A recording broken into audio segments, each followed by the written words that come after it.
भूतिया hotel room की कहानी पार्ट 2। संजय को कुछ समझ नहीं आया और उसने भी जब बेड के नीचे देखा तो वह उसे कुछ दिखाई नहीं दिया। करिश्मा को अब उस कमरे में कुछ अजीब लगने लगा था। उसे वह किसी तीसरे के होने का एहसास होने लगा। संजय ने उसे बहुत समझाने की कोशिश की लेकिन करिश्मा अब वहाँ रुकना नहीं चाहती थी। तभी सामने रखा शीशा अपने आप हिलने लगा। इस डरावने नजारे को देख दोनों की सांसें फूलने लगी। अब बात साफ थी, सच में इस कमरे में कोई तीसरा था, पर कौन? अचानक ही शीशा टूटकर चकनाचूर हो गया, लेकिन अब जो उन दोनों ने देखा वो बेहद ही परेशान करने वाला मंजर था। उस कमरे में एक कैमरा पहले से ही लगा हुआ था, यानी अब तक जो भी उन दोनों के बीच हुआ वो सब उस कैमरा में रिकॉर्ड हो चुका था। दोनों काफी घबरा चुके थे और फिर दोनों जल्दी जल्दी अपने कपड़े पहनना शुरू किया और वहां से निकलने की तैयारी करने लगे।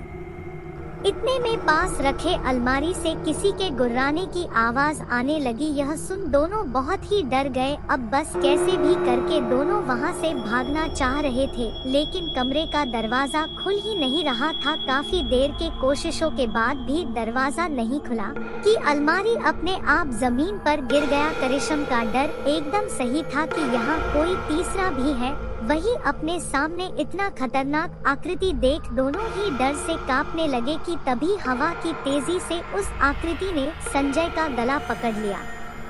संजय जोर जोर से चिल्लाने लगा, उसका दम घुटने लगा था। करिश्मा भी संजय को बचाने की कोशिश की रही थी, लेकिन वह कामयाब नहीं हो पा रही थी। फिर संजय ने पूछा, तुम्हें मुझसे क्या चाहिए? संजय के पूछते ही उस भूतिया आकृति ने हवा में कुछ लिखा, सच बोलो। यह पढ़कर किसी को भी कुछ समझ नहीं आया। उसके बाद उस भूतिया आकृति ने फिर से कुछ लिखा, कैमरा। संजय, मुझे कुछ नहीं समझ आ रहा है, मुझे छोड़ दो। संजय का दम घुटने लगा था, जिस पर उसने कहा, यह कैमरा मैंने ही लगाया है। मैं करिश्मा को ब्लैकमेल करना चाहता था ताकि वो मेरे साथ आकर रहे। संजय के ऐसा कहते ही करिश्मा के पैरों से जैसे जमीन ही खिसक गई। संजय के यहाँ आते ही कैमरा को छिपकर लगा दिया था ताकि वह करिश्मा को अपने साथ रहने के लिए ब्लैकमेल कर सके। इस घिनौने काम के बाद करिश्मा टूट चुकी थी। वही उस भूतिया आकृति ने संजय को हवा में उठा कर पटकना शुरू कर दिया। कुछ ही देर में संजय ने अपना दम तोड़ दिया। मगर ये भूतिया आकृति थी कौन? बात अब साफ थी, उस भूतिया आकृति ने करिश्मा की जिंदगी को नर्क होने से बचाया और संजय को इसके किए की सजा दी।